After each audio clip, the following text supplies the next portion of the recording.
Jordon update of the week. So look, when was the first time we talked about this? I think it was the yoga picture, right? Yes, it was Bill Belichick on the beach with his feet up. Right. And no. We talked about it first. We were excited about it. Right. We started off very excited about this. He had a hot girlfriend. Right. And then it went downhill quickly. It's gotten so out of hand so fast, this story. And look, I'm enjoying it. I'm having a great time. I mean, again, we'll just reiterate, as a podcast, we love and support Jordon Hudson. We support women in power. We support girl bosses. And we think she's done nothing wrong. Please come on the show. So we had a development in the story last Friday. So Pablo Torre is a reporter, I guess, for ESPN. And I will say right now, before we get into all of this, me personally, I don't like Pablo Torre. Not a fan of his work. He's kind of one of those, like a woke, like thinks he's kind of better than sport, you know? It's like, oh, like the average sports fan's like beneath him kind of guy, went to Harvard, all that. So I don't really like him. Nobody would say that, like even me saying, you're saying a guy doesn't like him. Like, nobody would question, like, he is like a serious journalist. This man is like, this is not like Stephen A. Smith. I'm just going to say shit to get clicks. This guy went to Harvard. He takes himself and his work very seriously, whether I like it or not. Like, he is... Nobody thinks he's like bullshitting. Nobody thinks he's like just outright here trying to get attention. So, say that to say this. Friday, he dropped a podcast detailing his investigation into the Jordon Hudson situation and her involvement with UNC football. Very quickly after his reporting comes out, we'll get into what was in the report, but very quickly after his reporting comes out, UNC denies the report, says it's not true, while also making clear in their statement that Jordon Hudson does not work for UNC football. Fast forward to today, Belichick did an interview with ESPN today by himself, and in it saying, as a personal relationship, it's to the side. She has nothing to do with UNC football. So those are the public statements that have been made from all camps regarding this investigation. So I'm just going to take you through quite a long list here, but just some of the highlights of what was in that investigation. Some of it you've probably heard, some of it you probably haven't. We'll get live reactions as we go, and then we'll kind of wrap up with kind of general overall take here. So Pablo Torre cites 11 sources in the investigation. They range from high-ranking people at UNC Athletics to people within Belichick's inner circle to members of the Belichick family. The initial claim that made news was that the claims that Jordon has been banned from the football facility and she's no longer allowed to go into the building. That was the initial report that UNC said is not true. She is welcome in the building. So that's that.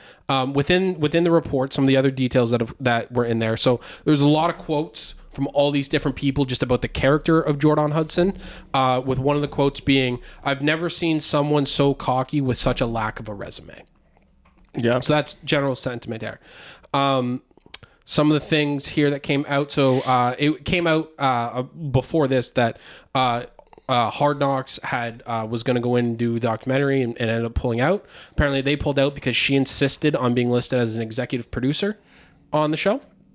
There was also a story about the Super Bowl commercial that they were in, that she basically tried to insert herself into that and basically make it where they were filming the commercial, doing their thing. She shows up unannounced, wearing like a yellow polka dot bikini, and basically tries to convince the production company there that actually what we should do is I should be involved in this, and it should be about me trying to get Bill Belichick's attention. And what got reported to Pablo was that the crew pretended to film her. Like, they were like, yeah, no, great idea. Yeah, let's shoot that over there. And then they just didn't record it. Nice. They just did it to humor. So that's one. Okay. Speaking further to like sort of media stuff and her involvement. So the thing that really kicked off this wave was that CBS interview where they show her in it, being like, "Oh, we're not talking about that." Yeah. So she said that there was an agreement between them and CBS that they weren't going to talk about that.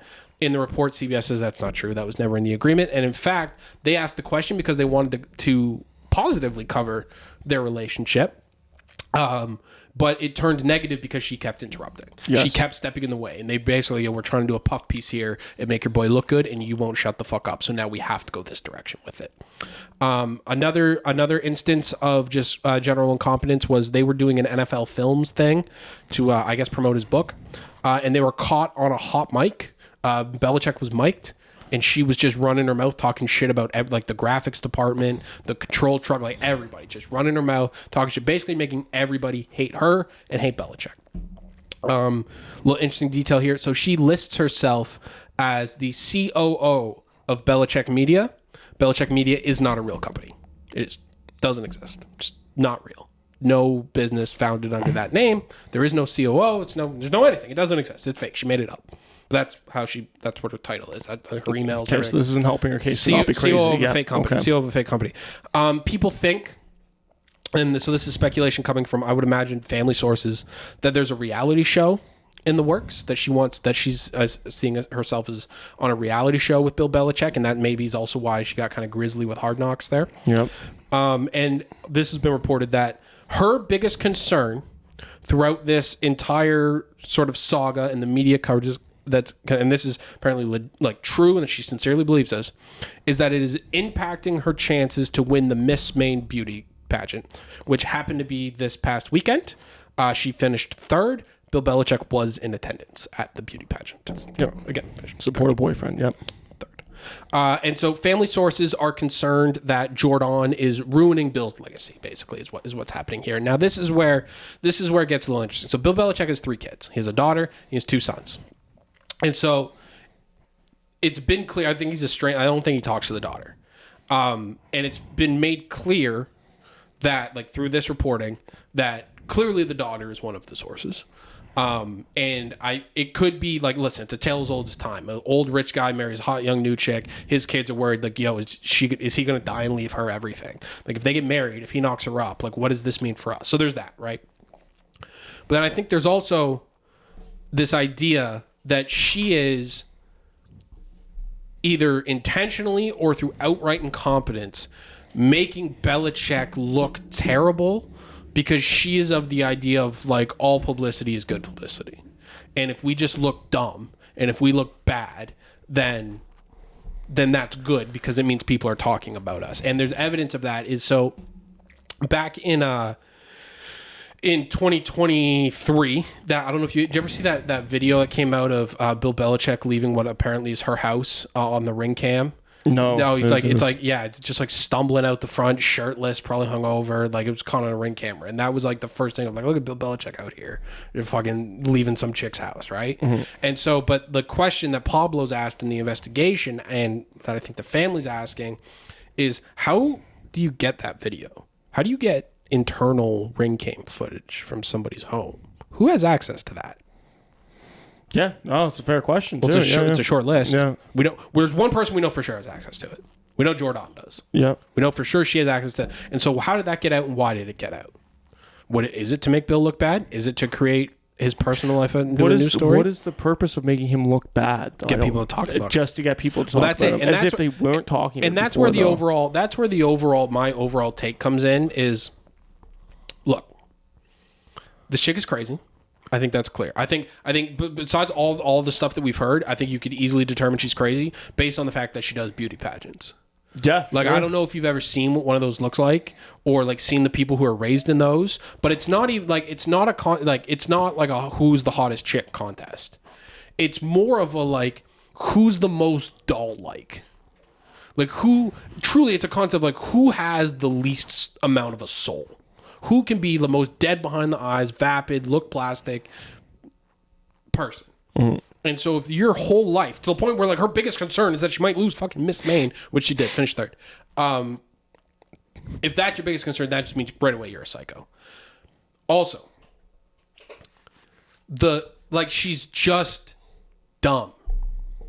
Like, that's just what we're dealing with here. Is it's like, she's crazy, and she's bad, and she's dumb. And she's dumb by, we see how everything that's gone wrong for them in the past 2 weeks, 3 weeks, whatever it's been, is all self-inflicted. CBS wanted to come in and do a puff piece interview. She fucked that up. Mm-hmm. NFL Films wanted to do a puff piece interview. She's caught on the hot mic because she doesn't know how shit works. She tells HBO, I want to be an executive producer. None of this is how you manage a media relationship, to a point where, and it's come out in that investigation as well, Bill Belichick has hired another PR person to try to fix this. Yeah. So, like, there's at least an acknowledgement there, and clearly from the statements that we see from UNC and Belichick, they are clearly distancing themselves from. She is not involved in UNC football. She is not, because I think there's a recognition that, like, she is doing a bad job of this. If her job is to manage the public media relations of Bill Belichick, she has done the worst job imaginable. Yes. In that he looks like a moron, like a straight up idiot, and she looks crazy. And there's been, look, it's honestly not all on her, because like that was in the report too. Because one of the questions that comes out is like, okay, how did we get here? Like, how does a 24-year-old just attain this much power? And that was one of the things. Again, don't like Pablo, but one of the things he kept saying in the investigation, which I like, was this is not a story about an age gap relationship. This is a story about power and who can get it. Mm-hmm. How did she obtain so much power? How is there nobody who stepped in and said something, right? And so the first people you'd look to is his family. Well, he doesn't talk to the daughter. It doesn't seem like he talks to his ex-wife at all. And he's got two sons, Steve and Brian. They're both on staff at UNC. Now, I would be very interested to see, especially Steve Belichick, what his take on all this is, and whether he is one of these sources that's talking to Pablo Torre, because I could definitely see it from his perspective. Because Steve, by all measurement, so Steve was on staff at the Patriots, then he was the defense coordinator at Washington last year, and now he's the defense coordinator at UNC. And respectable football people all agree that Steve is legit. He's a good coach. Like, regardless, like his last name could be whatever, Steve can coach him some football. And it's the way Belichick's contract is set up is everybody thinks it's to make he's going to be there for 2 years and then Steve's going to take over. And so if he's sitting there looking like, yo, this crazy chick my dad's fucking is ruining my career because she's going to fuck. I'm supposed to be the head coach of UNC football in 2 years. Now that's not going to happen. And then my family's a joke and I'm going to have to answer questions about this everywhere we go. So I would love to see what their statement is. But that's okay. So his family is not incentivized to say anything. And then you look at it like, okay, who's his inner circle, right? And it's Matt Patricia. Remember Matt Patricia? Yep. Pencil guy. He defensive coordinator, offense coordinator for 1 year for the Patriots. It's Josh McDaniel, longtime offense coordinator for the Patriots.